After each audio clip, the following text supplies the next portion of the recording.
Listening to Depictions Media Radio.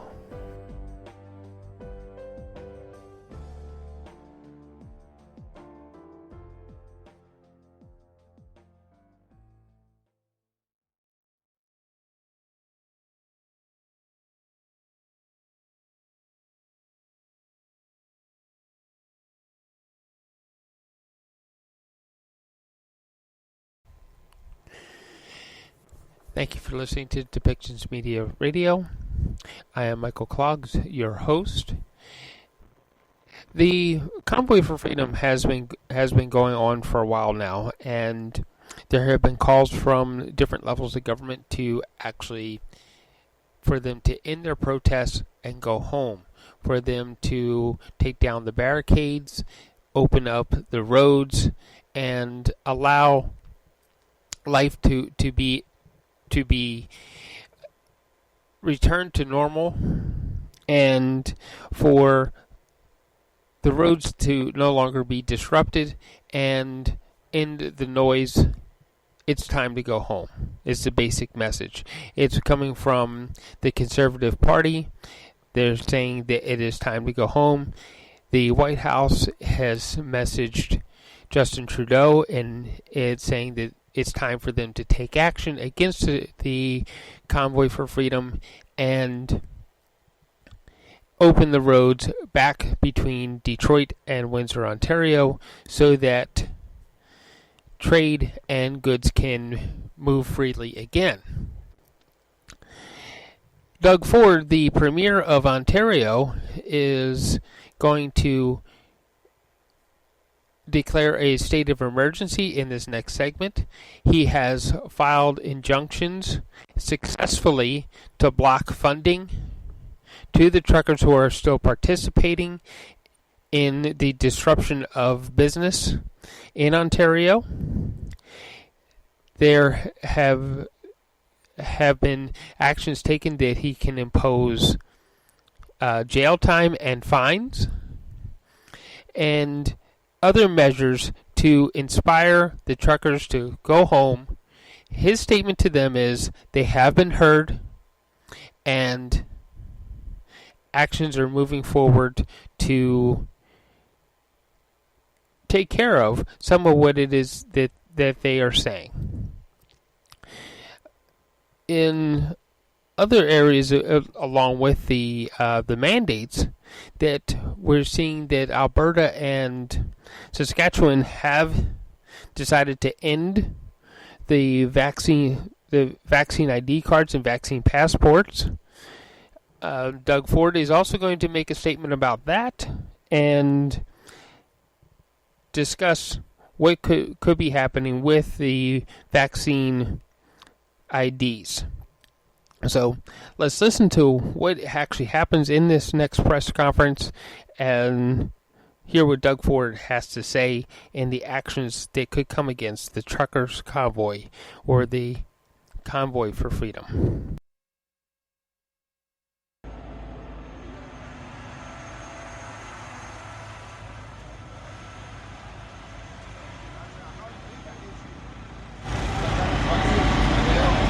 Trucks are still being fueled up, guys. Good job, guys. Good job.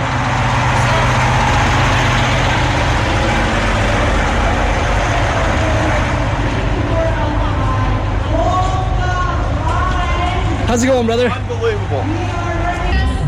Another massive food set up here, guys. They got a few barbecues going.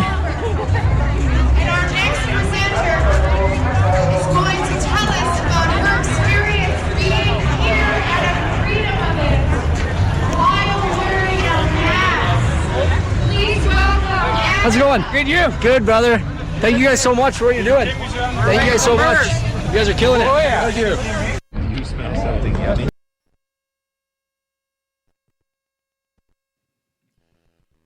Well, good morning. Faced with an unprecedented threat to our health and safety, faced with a very real prospect, patients being turned away from overwhelmed hospitals, faced with consequences of inaction, this virus has consistently forced us to make decisions that no one ever wanted to make. Looking at where we are right now and how far we've come, pushing Omicron back, there's no doubt these were the right decisions. There's no doubt they protected our hospitals from collapse and saved lives. Today, we're on track to very soon remove almost all restrictions for businesses as part of our reopening plan.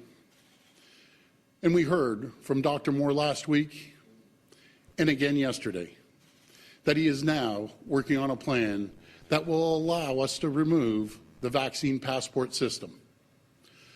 My friends, this is great news and a sign of just how far we've come together in this fight. But this progress doesn't change what we've been through, because the truth is, this virus forced us to make unthinkable sacrifices. And I know that this has been extremely, extremely difficult. Watching businesses close, livelihoods lost, freedoms restricted. None of this has been easy. People are frustrated, they're scared, they're angry. And I know these frustrations have reached a boiling point for many Canadians. The result is what we're now seeing in various cities across our province and our country. My friends, one of the great things about living in Canada is our right to free speech, the right to choose our government by voting for leaders that best represent us, the right to peacefully protest when we disagree with what our government is doing. But, like all rights, these are not without reasonable limits. Our economy in Ontario is built on trade, especially with our partners in the United States. The Ambassador Bridge in Windsor alone sees more than $700 million of two-way trade every single day. And that trade employs hundreds of thousands of Ontarians who work in auto plants and factories across our great province. Those jobs feed millions of families. They are the lifeline for our province and its economy. And while I appreciate the right to protest, that right cannot and must not extend to cutting off that lifeline. We're now 2 weeks into the siege of the city of Ottawa. I call it a siege because that's what it is. It's an illegal occupation. This is no longer a protest. With a protest, you peacefully make your point and you go back home. And I know that the vast majority of the people did that. They came, they peacefully demonstrated, they made their point, and they left.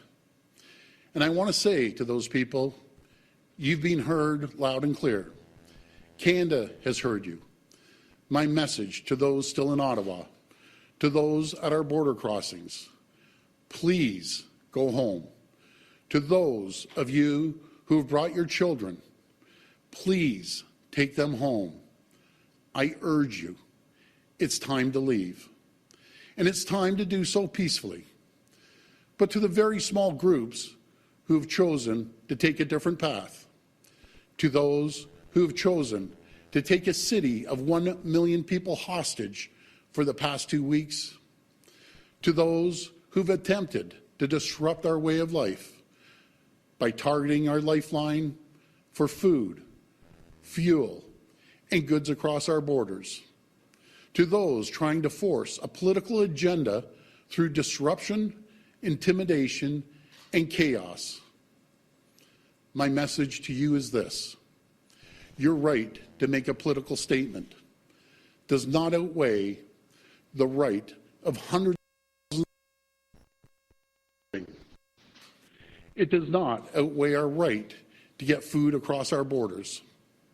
Your right to make a political statement does not outweigh the rights of 1 million people in Ottawa to live peacefully, free of harassment and chaos in their own homes. So let me be as clear as I can. There will be consequences for these actions, and they will be severe. We've already started by going after the money funding the illegal occupation. Yesterday, an Ontario court granted our request to freeze the funds from Give, Send, Go for the convoy. The OPP has also provided additional resources to Ottawa Police Services and Windsor Police Services to satisfy their recent requests for operational support. And more needs to be done. We're strengthening the tools and the powers of our police forces to resolve this situation and restore order. Let me be clear. The government does not direct our police forces, but we do set the laws. Today, I'm using my authority as Premier of Ontario to declare a state of emergency in our province. And I will convene Cabinet to use legal authorities to urgently enact orders that will make crystal clear it is illegal and punishable to block and impede the movement of goods, people, and services along critical infrastructure.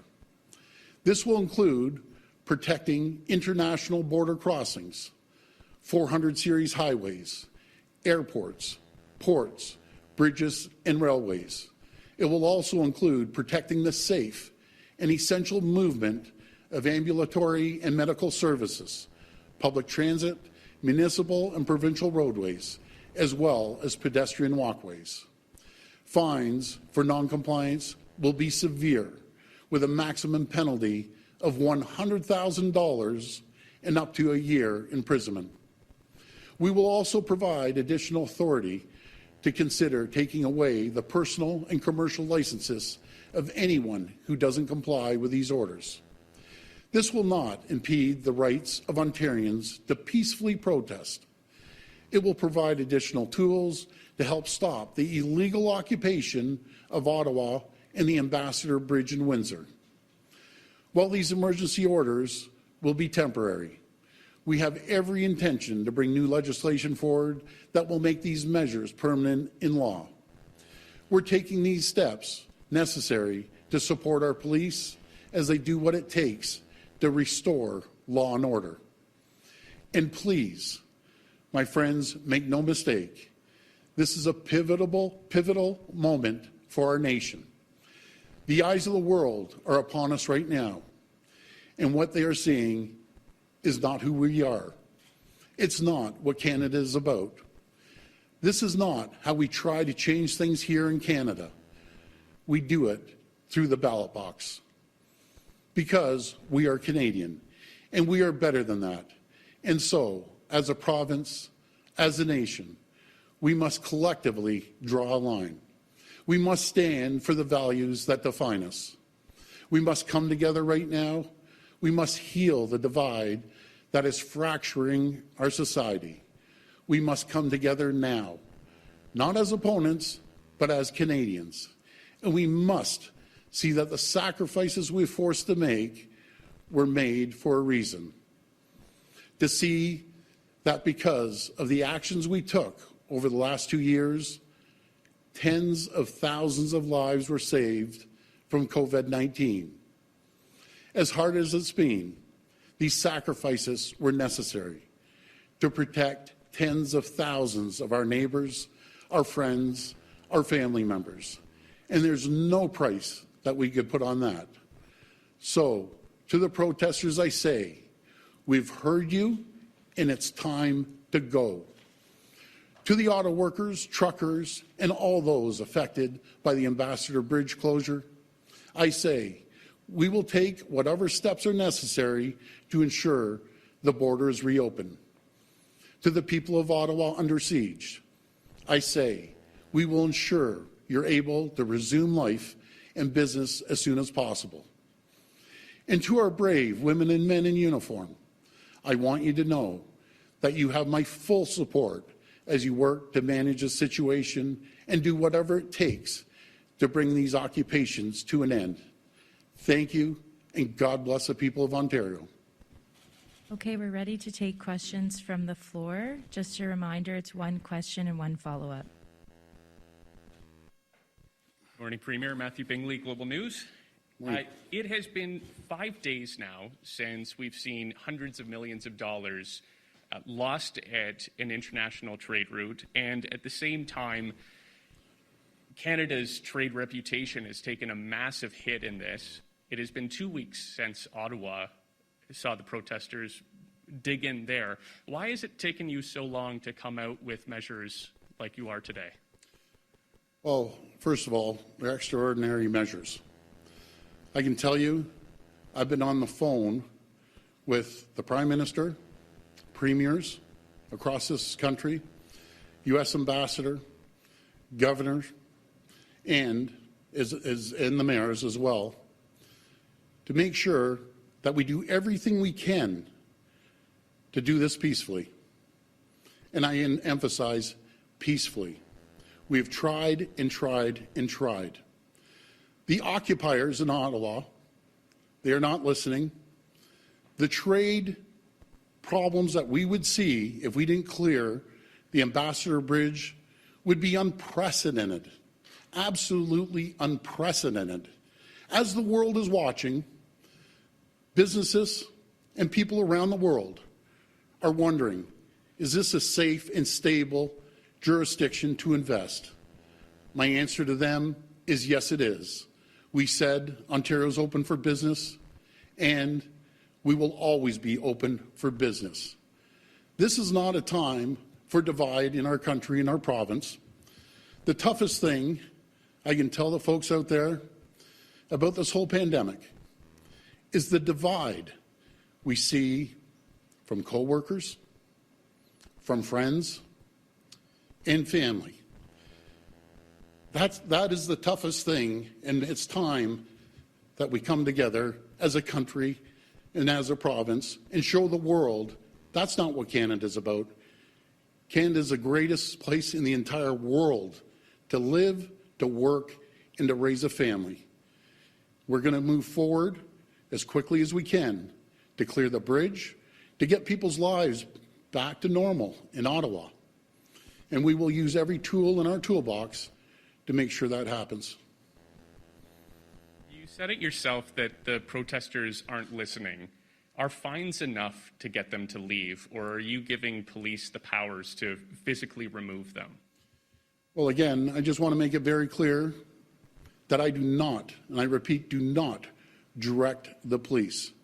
We make the laws, the police enforce the laws. But again, we cannot, and I emphasize cannot, have people occupying cities, holding them hostage, holding millions and millions of people hostage to go to their jobs, and tens and tens and tens of thousands of people cannot go to their job because they're being shut down because the parts or the widget or the food cannot get across the border, not because of the truckers, because I can tell you folks, 99% of the truckers out there right now are working their backs off to put food on our table, to make sure parts get to the factories until we can keep the economy going. The last count I heard at the bridge, there was 5 truckers. The rest were pedestrian cars. This is about a political statement. That's what it's about. I think the world of our truckers. I support our truckers. I've supported our truckers from day one, but that is not representative of our truckers. The Trucking Association has clearly demonstrated that they are not in favor of this. So again, to the occupiers, please go home. Hi, good morning, Premier. Colin DeMello from CTV News. This was a pretty consequential weekend, this last weekend in Ontario. You call it a siege. Ottawa police said it was an insurrection. A day later, Ottawa police, or the city of Ottawa, declared a state of emergency. On Saturday, there was, of course, a large-scale protest in downtown Toronto. There have been a lot of questions about you and your visibility. Premier, CTV News has obtained photos of you in cottage country. We've spoken with people who took pictures with you who say you were snowmobiling on Saturday, Premier. Can you explain why you decided to go snowmobiling during a stated insurrection and siege in Ottawa? Let me make it very clear, Colin. I've been on this phone almost 24/7, along with the premiers, U.S. ambassadors, the governor, the prime minister, around the clock. Make no mistake, I have been engaged from the second this has happened, and I'll be continuing being engaged with the authorities that we need to talk to. Fair enough, but you are not dismissing what I'm saying here. I'm asking you, Premier, were you snowmobiling on Saturday in cottage country while Ottawa was under siege, as you say? Let me tell you, Colin, I was at the cottage. I went out on my snowmobile. I take calls till 1 o'clock in the morning. I get calls before 6 o'clock in the morning, and I will not stop until we get this taken care of. And I will continue to make sure we're engaged in every single area of our responsibility. Premier Richard Southern with City News. How you doing, Richard? Good. You mentioned the end of the Vax Pass today. There's a video floating online of you being a bit more specific to that. On that, can you tell us today, sir, when this vaccine certificate program is ending? Well, we're going to take the advice, which I have right from day one from Dr. Moore, and I've always made sure our decisions are based on health and on science. And we put this plan together well before this protest started. And it's been a plan that we've been working on for months. We're waiting for recommendations from Dr. Moore. I think we all heard very clearly last week and this week that Dr. Moore wants to move forward with these measures. And once we take that recommendation, we'll bring it to Cabinet and we'll make the decision. But, Premier, there's a video saying, purportedly of you saying, I'm going to pull the Vax Pass. And that's it sounds like you made up your mind, sir. Can you just tell us what that decision is? You know something? It's based on what Dr. Moore said the previous week and what Dr. Moore said yesterday. I can be very clear, Richard, that I will never, ever negotiate that people that break the law, that people that are in there illegally and occupying cities. I base it on health. I base it on science. Dr. Moore has clearly said it's time to move forward. I look forward to Dr. Moore's measures and recommendations, and we'll continue to work with Dr. Moore to reopen safely and cautiously. Hi, Premier. Charlie Pinkerton from iPolitics. How long will it be, can you clarify, until these new orders are put in place? And when should protesters be facing fines, the jail time that you've announced today? Well, I'll pass it to our Solicitor General, but again, I'll repeat what I just said. I'll wait for the recommendations, what Dr. Moore brings to our Cabinet. We'll make the decisions based on that, and I'll pass the next question over to the Solicitor General. Thank you. So as the Premier mentioned, the initial declaration will be for 42 hours. The Cabinet will be meeting tomorrow to go over further amendments, and I think that you will see in the spring legislative session that we're going to start to deal with some of these safety problems that are causing people to be on public highways, on public roads, putting themselves and the community in danger. It speaks to there is a wide difference between a demonstration that people make their point and go home, and people put their lives, their family lives, and communities at risk. That's unfortunately what we are now seeing in Windsor and, of course, in Ottawa for the last number of days, over a week. We want to make sure that people can safely go to work, access their homes, access their businesses.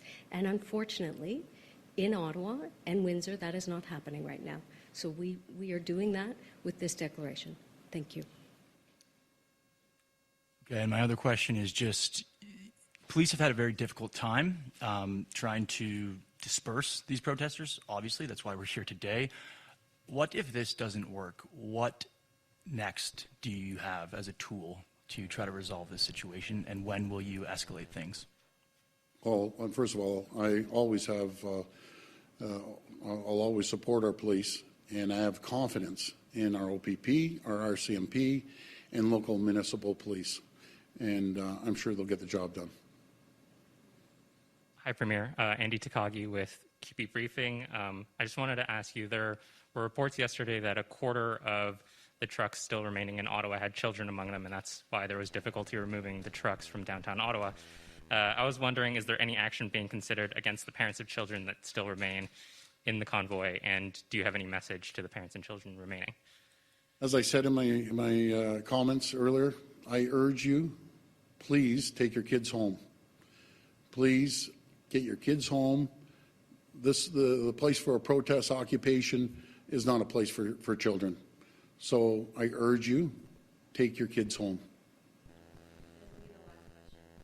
And my next question is, Ontario turned down a third trilateral meeting with the federal government and the city of Ottawa.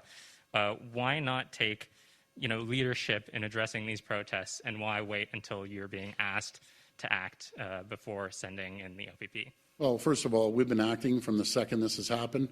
When the regions, be it Ottawa, asked for support from our OPP, they ended up getting support. I'll tell you what people don't want. People don't want another table, a bunch of politicians sitting there talking.